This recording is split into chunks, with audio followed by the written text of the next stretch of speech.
नहीं जाना से पूछे पड़े इसने हाँ हाँ कहके खाली मुडी हिलाइके नहीं जाबा टाउको मात्रै हल्लाएर नजानुस् राम्रोसँग बुझेर जानुस् है हालेलुया अनि आज चाहिँ तपाईलाई यो बुझाउन आएको होइन म हालेलुया अनि आजको वचनको शीर्षक चाहिँ अलिक अर्कै छ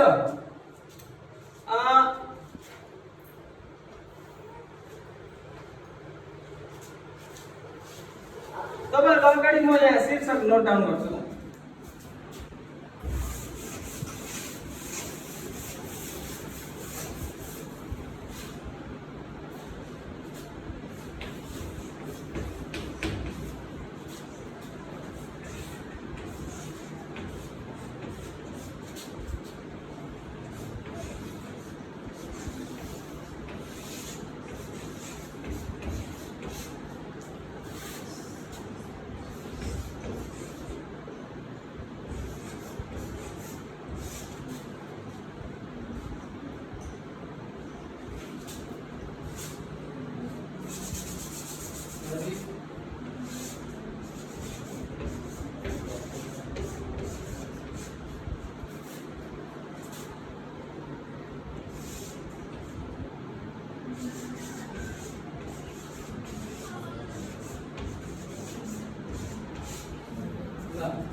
आजको शीर्षक चाहिँ के छ भनेदेखि निष्पक्षता घरको नियम हुनुपर्छ निष्पक्षता घरको नियम हुनुपर्छ आज यो विषयमा हामी हेर्नेछौँ अनि यो कस्तो खालको उयो रहेछ आज सोच हाम्रो थट आउँछ होला हैन एउटा घरमा एउटा परिवारमा पनि कहाँ पक्षपात भन्ने कुरो हुन्छ कसले चाहिँ आफ्नै परिवारमा पक्षपात गर्छ हैन कसैले पनि गर्दैन एउटा आफ्नो आमाले आफ्नो नानीलाई कहिले पनि गर्दैन एउटा बाबुले पनि आफ्नो छोराछोरीलाई पनि कहिले गर्दैन तर गरेको हुँदैन पक्षपात तर जो नानीहरु हुन्छ नि उनीहरुलाई चाहिँ त्यो अनुभव भएको हुन्छ सुन्नुहोस् है उनीहरुलाई चाहिँ त्यो अनुभव भएको हुन्छ आयो आबा माने कहियो भी छ मन के घर में पक्षपात नहीं करेना लेकिन वो मन के ईसान अनुभव होला जे घर में एक ठो से दुई ठो छवा आहे है वो मन के ईसान अनुभव होला कि मोर से कोनो पक्षपात होते मतलब उके ज्यादा माया करते मोके कम करते ईसान टाइप का रख सकेला तो इस संदर्भ में आज प्रभु पर वचन हमने देखे जाती सबसे पहले हमने उत्पत्ति का पुस्तक के खोलो सब में मिलके हमने उत्पत्ति का पुस्तक 25 का 28 के देखो हामी सबैजना उत्पत्तिको पुस्तक 25 को 28 हामी पढ्ने छौं इसाकले शब्द माया गर्थे किनभने उनले शिकार गरेर ल्याएको मासु सुते खान पाउँथे तर रिबेकाले चाहिँ आफ्नो त माया गर्थे हिंदी में ऐसा कहला इसहाक एसाव के अहेर का मांस खाया करता था इसलिए वो उससे प्रीति रखता था पर रिबिका याकूब से प्रीति रखती थी तो प्रभु को वचन में जाने से आगे हमने छोटका प्रार्थना गरौँ आउनुहोस् प्रार्थना गरौँ महिमा आदर अनि प्रशंसा र भक्तिको योग्य प्रभु तपाईलाई विशेष धन्यवाद दिन्छु प्रभु यसरी तपाईले आजको यो बिहानी फेरि तपाईको जनहरुको अघि मलाई उपाउनु भएको लागि अनि पवित्र आत्मामा तपाईको अगुवाई माग्दछु तपाईले मलाई तपाईको अगुवाई दिनुहोस् अनि तपाईको वचनको प्रकाश दिनुहोस् अनि विशेष प्रार्थना गर्दछु जुन विषय लिएर बोल्न गएको छु यसलाई स्पष्टताको साथमा तपाईको छोराछोरीहरूले बुझ्न सकोस् र बुझाउन सकु भनी म प्रार्थना चढाउँछु बाबा खोलिएको वचन छ तपाईमा प्रकाश छ अनि म केही जान्दिन तपाई सब कुछ जान्नुहुन्छ अनि तपाईमा सब कुछ तपाई ज्ञानको भण्डार हुनुहुन्छ अनि तपाईलाई अघि राखेर म यो वचनलाई सुरु गर्न गएको छु स्वर्गीय पिता सुनि ग्रहण गर्नुहोस् येशूको नाममा आमेन ओके तो यहाँ हामीले के देखिरहेको थियो भनेदेखि नि इसाकले एसाउलाई धेरै माया गर्थ्यो अनि रेबिकाले चाहिँ याकुबलाई माया गर्थ्यो एउटै आमा बाउको छोराछोरी हो अनि यहाँ वचनले के भन्दैछ उले चाहिँ बाउले चाहिँ छोरालाई माया गर्थ्यो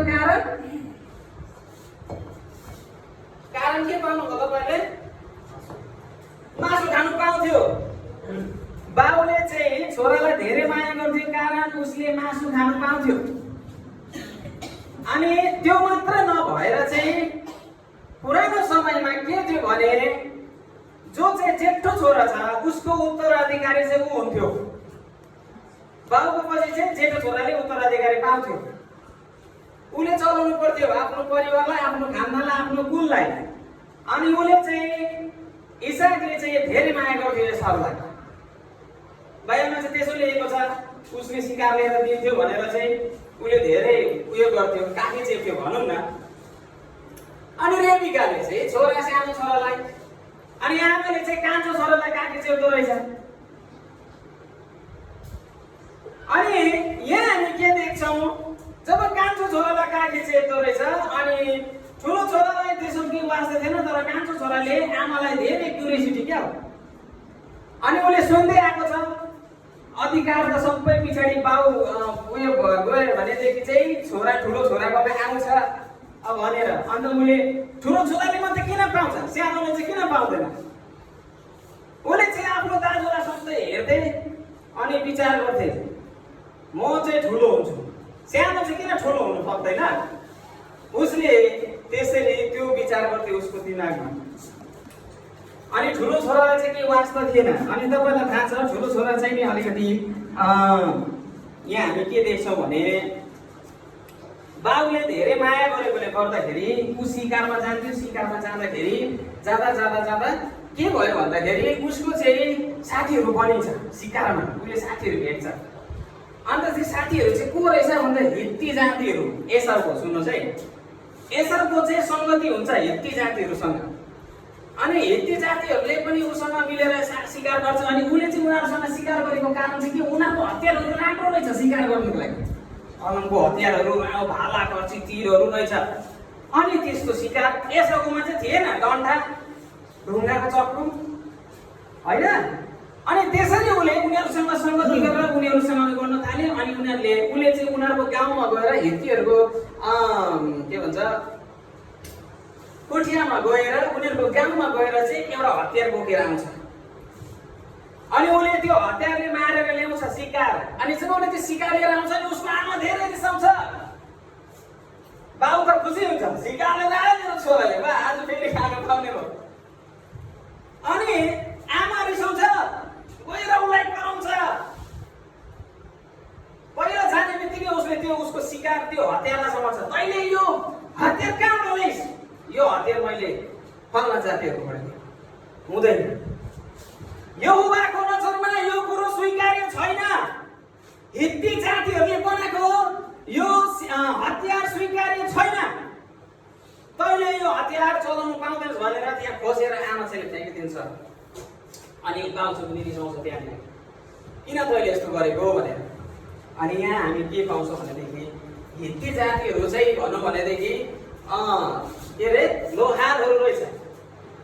लोहार हित्ती जातिका मतलब जैसे कि आदिवासी लोहार, नेपालीमा विश्वकर्मा होइन, हलनको काम गर्ने रहेछ। अनि अर्को कुरो के रहेछ भनेदेखि उनीहरूले चाहिँ फलम र काँसालाई मिलाएर हतियार बनाउँदो रहेछ।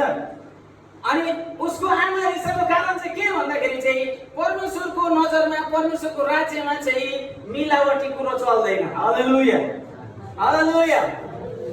उनीहरूले राम्रो बनायो हतियार त एकदम राम्रो, तर मिलावटी मिलाएर बनाउँथ्यो। अनि हित्ती जातिको पनि त्यस्तो थियो। अनि त्यही लागि चाहिँ उसको आमा रिसाएको हुँदैन। यहोवाको अगाडि चाहिँ यो मिलावटी कुरो चल्दैन। मिलावटी चाहिँ उहाँको अगाडि चाहिँ स्वीकार्य छैन। हालेलुया। त हामी यहाँनिर के देख्छौँ भनेदेखि आमाको त्यहाँ कहीँ न कहीँ ऊप्रति माया घटेको चाहिँ कारण चाहिँ ऊ चाहिँ एउटा दायरामा अनि ऊ परमेश्वरको उपस्थितिमा थिएन। अनि उसको चाहिँ सङ्गत चाहिँ अलिक जातिहरूसँग भएकोले गर्दाखेरि उसको चाहिँ सङ्गत, उसको आमाको चाहिँ माया चाहिँ सानो छोराप्रति बढेको कुरा हामी यहाँ देख्छौँ। अनि तपाईँलाई थाहै छ एसाउले अलिकति खानाको लागि आफ्नो भाइलाई आफ्नो ज्येष्ठताको अधिकार बेच्छ। एक दिन भोकै आउँछ, खाना छैन, भोकले पुरा भइरहेको छ। भाइ चाहिँ त्यही गाउँमा बसिरहेको थियो, याकुब चाहिँ त्यही गाउँमा। यसको ज्येष्ठताको अधिकार चाहिँ म लिन्छु। अनि उसले त्यही गाउँमा बसेर एक दिन पाउँछ मौका, अनि उसले दिन्छ। ठुलो अधिकार राखेर के गर्नु? ठुलो मात्रै भएर के गर्नु? भोकले आज मर्या भने मर्यो नि।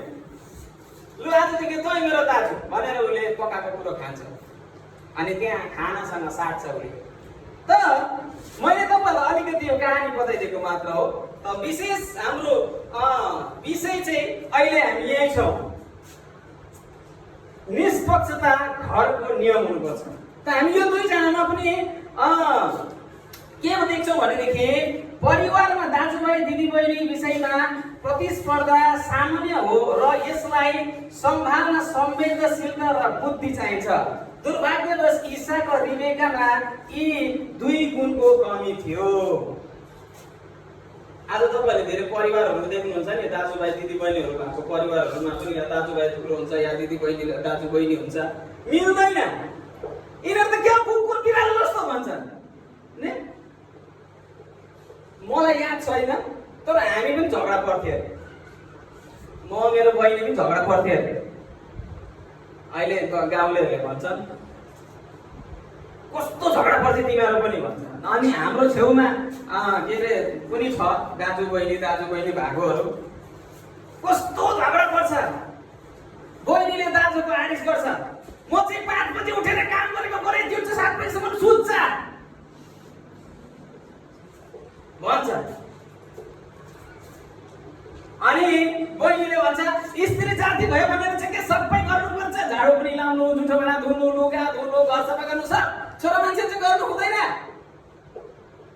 त यहाँ हामी के देख्छौँ, कहीँ न कतै हाम्रो पनि सोचमा, हाम्रो पनि कहीँ विचारमा चाहिँ त्यस्तै खालको उयो भएको छ।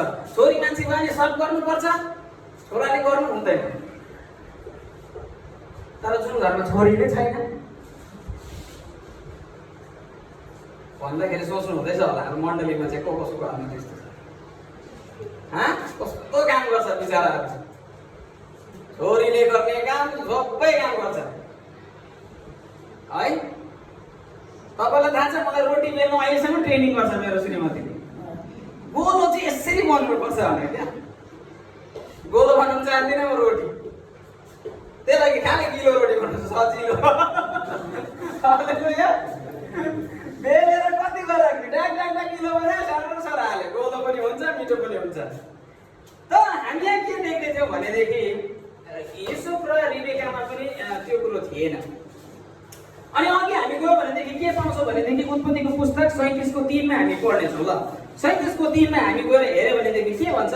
उत्पत्तिको पुस्तक 37:3, इस्राएल अपने सब पुत्रों से बढ़कर यूसुफ से प्रीति रखता था क्योंकि वह उसके बुढ़ापे का पुत्र था और उसके लिए रंग बिरंगा अंगरखा बनवाया। नेपाली भनिन्छ अनि इजरायलले युसुफलाई आफ्ना सबै छोराछोरीहरूलाई भन्दा बढी माया गर्थे किनकि तिनी उनका बुढेसकालका छोरा थिए अनि उनले तिनका निम्ति एउटा रंग बिरंगी लबेदार बनाइदिए भन्छ। अब यहाँ इजरायल यानी कि याकुब अहिले जसले चाहिँ आफ्नो दाजुको ज्येष्ठता खोजेको थियो, यो याकुबको जीवनमा हामी गयौँ भने उसको पनि पछि गएर 12 जना छोराहरू थिए। कतिजना छोराहरू थिए मण्डली? युद्धहरूमा याकुबको कतिवटा छोराहरू थिए? युद्धहरू यता याकुबको कतिजना छोराहरू थिए? 32 जना, 12 जना छोराहरू थिए। अनि तीमध्येमा कान्छो छोरा युसुफ, अनि यो कान्छो छोरालाई उले धेरै माया गर्थे अरे। वचन लेख्दै भन्छ किन भन्दाखेरि चाहिँ ऊ चाहिँ उसको बुढेसकालको छोरा थियो अरे। बुढेसकालको छोरा भन्दा म कस्तो कन्फ्युज भइरहेको थिएँ। बुढेसकालको छोरा भन्नुको मतलब चाहिँ युसुफले चाहिँ अन्त पुरानो समयमा त हेऱ्यो भने त ज्येष्ठताको अधिकार थियो, ठुलोलाई अधिकार दिनु पर्थ्यो। यहाँ पनि बुढेसकालको छोरा लेखेको छ, ओ बुढेसकालमा मेरो सहारा यही हो ओ भन्ने उयोलाई हाम्रो जस्तो हाम्रो त त्यही हुन्छ नि सोच विचार। छोराछोरी भयो भने मेरो बुढेसकालको सहारा, मलाई बुढेसकालमा सहायता गर्ने, मलाई पाल्ने, होइन यस्तो धेरै खालको कुराहरू त्यही सोचिरहेको थिएँ। मलाई कन्फ्युज भएर प्रभु के हो यो के हो बल्ल ठ्याङ्ग प्रकाश आयो। पढ्दै गएँ वचन घरिघरि पढेँ कि घरिघरि पढेँ अनि त्यतिखेर पो टङ्ग आयो, ओहो बुढेसकालको छोरा भन्दाखेरि चाहिँ ऊ बुढेसकाल हुँदाखेरि जस्तो अब्राहम बुढेसकाल हुँदाखेरि एउटा सन्तान दिएको थियो त्यस्तै ऊ पनि बुढो अवस्थामा हुँदाखेरि पाएको छोरा। बुढेसकालको सहाराको लागि थिएन, त बुढेसकाल हुँदाखेरि पाएको छोरा थियो ऊ चाहिँ।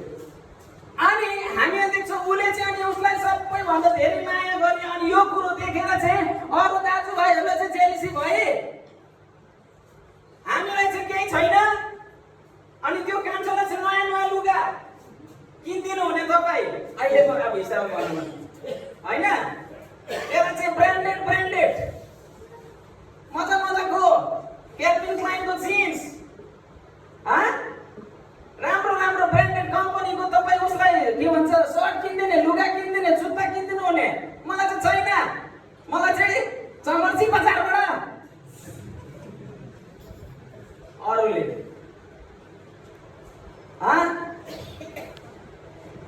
कान्छो छोरालाई चाहिँ तपाईँ के भन्छ सिटी सेन्टरमा लगेर सपिङ गराउनु हुने हामीलाई चाहिँ चमर्सी बजार लानु हुने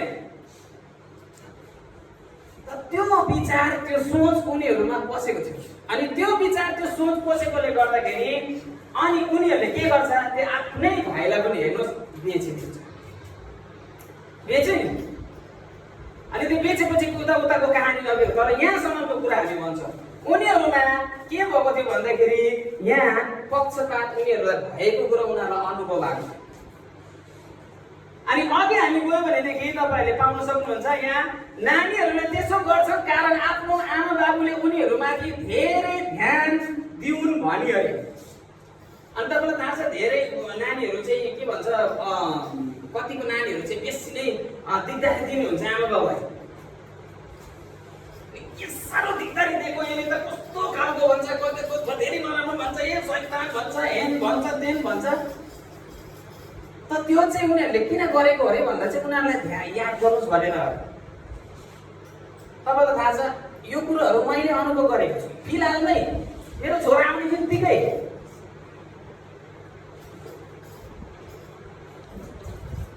एनाले कहिले त्यस्तो गर्थेन अब अहिले यो सानो छ यसलाई बोक्नुपर्छ यसलाई योसँग अब भुलिनुपर्छ यो गर्नुपर्छ नि त्यसलाई चाहिँ मनमा लाग्दो रहेछ कि अब मलाई चाहिँ अब याद नगर्दैछ म चाहिँ अब टाढो भएँ हेर्नुहोस् है अनि ऊ बोकिरहेको छु यसलाई तर पनि ऊ आएर नि पस्छ उयो गर्नु खोज्छ काखमा पस्नु खोज्छ उसलाई अनुभव भएको नि त अब कोही न कोही मलाई चाहिँ माया कम्ती हुँदैछ यो आएर अनि मलाई त्यो भित्रबाट त्यो कुरो अनुभव भयो अनि मैले सोधेँ होला तँलाई कोही मान्छेहरूले के भन्छ के अरे अब त तेरो भाइ आयो तँलाई त अब माया गर्दैन आमा बाउले है सबै माया खालि भाइलाई गर्छ सबैले बोजूले पनि आमाले पनि मम्मीले पनि बाउले पनि तँलाई त याद गर्दैन माया गर्दैन भन्छ कसरी भने भन्छ भन्छ त ए भनेको छ थुप्रोले भनेको छ अन्त हामी त्यसलाई मजाले सम्झाइ हेर तँ पनि हाम्रो छोरी हो यो पनि हाम्रो छोरा हो हामी आमा बाबु सबैलाई बराबर माया गर्छौँ त मान्छेले बाहिरको मान्छेले घरदेखि बाहिरको मान्छेले त्यस्तो भन्दैछ त्यस्तो कुरो दिमागमा हाल्दैछ भने त्यो नराख हालेलुया त्यत्रो नानी 7 वर्षको नानी हो तर उसले पनि त्यो कुरो याद गर्छ ठुलो भएकोले कति याद गर्छ त हामीले त्यसलाई सम्झायौँ हामी त्यस्तो गर्दिनौँ तिमीहरूलाई बराबर माया गर्छौँ त्यो कुरो नसोच्दो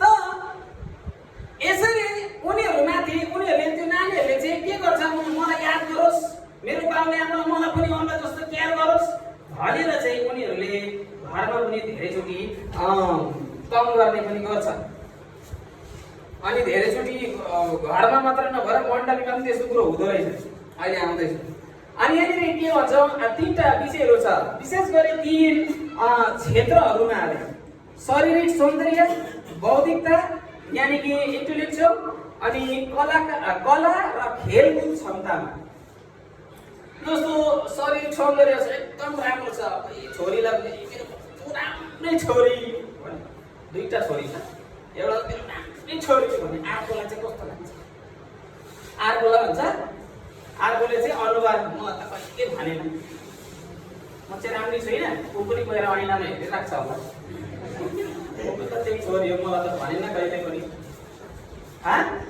हो कि न प्रिय अनि अर्को अलिकति ज्ञानी हुन्छ कोही नानी कोही चाहिँ अलिक पढ्नुमा उयो हुन्छ एउटा चाहिँ अलिक स्मार्ट हुन्छ यो त के खालको हो यो ठिक छ बरु हेर्दा कस्तो ठिक छ यसले त त्यहाँनिर के भयो पक्षपात गरेको जस्तै उनीहरूले त्यो अनुभव गर्छ अनि अर्को कुरो खेलकुद कुराहरूमा नि खेलकुदमा कोही राम्रो हुन्छ नानीहरू, खेलकुदमा राम्रो छ, कोही हुँदैन। हामीले सुनेको छ नि अहिले यो के भन्छ मोबाइल स्मार्टफोन आएर नानीहरूलाई पहिला चाहिँ घरमा आइज भन्नु पर्थ्यो, घर आइज भयो बहुत खेलिन्छ भन्छ, घर खेल्नु ला भन्नुपर्छ। त्यस्तै टाइपको हाम्रो पनि नानीलाई खेल्नु जान भन्नुपर्छ, घर नै बस्नु भन्छ। घरि मोबाइल छैन भने टिभी छैन भने किताब, अब घरि किताब देखाउनु पर्छ, नभए अरू नै कुरो चाहिन्छ, बिजी राख्नुपर्छ। तर यहाँ हामी के कुरो देख्छौँ भनेदेखि खेलकुद क्षमताहरू छैन भने अरूको देख्दैछ भनेदेखि बल्ल त कस्तो खेल्छ, त्यो त केही छैन र खेल्न अलि। जस्तो हाम्रो के अरे भानिजको कुरा लिन्छु म, भक्कु अब कस्तो मोटाएको छ यत्रो उमेरमा, अनि म बहिनीलाई भन्छु हेर भात मात्रै खाएर दिमाग बढ्दैन, शरीर मात्रै बढ्छ, खान्छै भन्दैमा भक्कु नदिनु, एउटा लिमिट दिनु, खाने समयमा दिनु, जति बेला भने त्यति बेला खाएर। यत्रो सानामा उमेर त्यो बिग्रिसक्यो जिउ, अनि खेलकुदमा केहीमा छैन अरे, स्कुलमा केहीमा छैन खेलकुदमा भनेर कम्प्लेन गरेर त्यसो गर्नु हुँदैन, हुन्छ अलिक खानामा पनि उयो गर भनेर मैले बहिनीलाई सम्झाइरहेको थिएँ। अन्त हामी के पाउँछौँ भनेदेखि यी तीनवटा अति संवेदनशील क्षेत्र हुन् जसमा आत्मसम्मान अडेको हुन्छ। छोरीलाई मेरी सुन्दरी छोरी वा छोरालाई बाठो छोराको रूपमा सम्बोधन गर्दा तपाईको अरू छोराछोरीलाई भावनामा चोट लाग्न सक्छ, याद गर्नुपर्छ। बाबुले तिमीले त्यसलाई भनेको छ कुनै भेदभाव वा पक्षपात नगरी यी नियमहरू तिमीले पालन गर। पहिलो तिमोथीको पुस्तिका 5:21 मा हामी पढ्नेछौँ। पहिलो तिमोथीको पुस्तिका 5:21 मसँग तपाईहरुले पढ्न सक्नुहुन्छ। हिन्दीमा लेखेको छ परमेश्वर और मसीह यीशु और चुने हुए स्वर्गदूतों को उपस्थित जानकर मैं तुम्हें चेतावनी देता हूं कि तू मन खोलकर इन बातों को माना कर और कोई काम पक्षपात से न कर। अनि अगाडि हामी नेपालीमा पढ्छौं परमेश्वर प्रभु येशू ख्रीष्ट र चुनिएका दूतहरूको सामुमा तिमीहरूलाई कडा आज्ञा दिन्छु, तिमीले पूर्ण निर्माण नगरिकन र कसैको पक्ष नलिकन यी कुराहरू पालन गर। हालेलुया हालेलुया। बाबुले तिमोथीलाई यो कुरो सिकाएको कुरो चाहिँ यो चाहिँ मण्डलीको लागि खास हुन्छ, मण्डलीको लागि। अनि धेरै जग्गा हामी देख्छौँ मण्डलीमा पनि के हुन्छ भनेदेखि अब मण्डलीमा आउँला, मण्डलीमा पनि धेरैचोटि हामी देख्छौँ अरे फल्ला व्यक्ति त के सर भएको, कति सम्झाउँदा पनि हुँदैन, कति गर्दा पनि हुँदैन। अनि कता देख्छौँ हामी के देख्छौँ अरे फल्ला व्यक्ति त कस्तो हो, यस्तो राम्रो पढा लेखा भएर एजुकेटेड पर्सन भएर किन दिनु वचन पढ्छ वचन गर्छ किन यस्तो भएको भनेर हाम्रो सोचाइ हुन्छ, हाम्रो विचार हुन्छ, हामी प्रश्न गर्छौँ। तर कहीँ न कहीँ चाहिँ उनीहरूको पनि दिमाग चाहिँ केटाकेटी जस्तो भएको। मण्डलीले मलाई याद गरोस् भनेर पनि हुन सक्छ, त्यसले नै हो भन्नु खोजेको होइन मैले, त्यसरी त्यो पनि हुन सक्छ, त्यसरी पनि हुन्छ। मलाई याद गरोस्, हाम्रो घरमा त कोही आउँदैन, कोही हाम्रो घरमा त कोही आउँदैन भनेर त्यसरी त्यो भावनाले पनि मण्डलीले याद गरोस्, अगुवाहरूले लिडरले याद गरोस् भनेर पनि त्यो कदम उठाएको हुन सक्छ। अनि हामी ध्यानपूर्वक यसलाई गर्नुपर्छ। अनि यहाँनिर तिमोथीलाई पावलले भन्छ तिमीले चाहिँ मण्डलीमा के भन्छ सेवकाई गर्दा मान्छे चुन्दा निष्पक्षताको रूपमा गर्नु, कसैलाई पक्षपात नगर्नु। अलिक त्यो धेरै 10 अंश दिनेछ त्यसलाई काफी चेप्नु, अलिक पढा लेखा छ त्यसलाई चाहिँ एकदम अलिक के अरे राम्रो जग्गामा राख्नु, जो अलिक पढाएका छैन लुगा पनि राम्रो लाउँदैन त्यसलाई चाहिँ यादै नगर्नु। त्यो कुरो चाहिँ मण्डलीमा हुन्छ। अनि त्यही लागि पावलले पनि तिमोथीलाई यो कुरो सिकाउँछ तिमीले चाहिँ निष्पक्षताको तिमीले सेवा गर्नु। हालेलुया हालेलुया। त्यसरी भनेर तिमोथीलाई पावलले तिमोथीलाई सिकाए।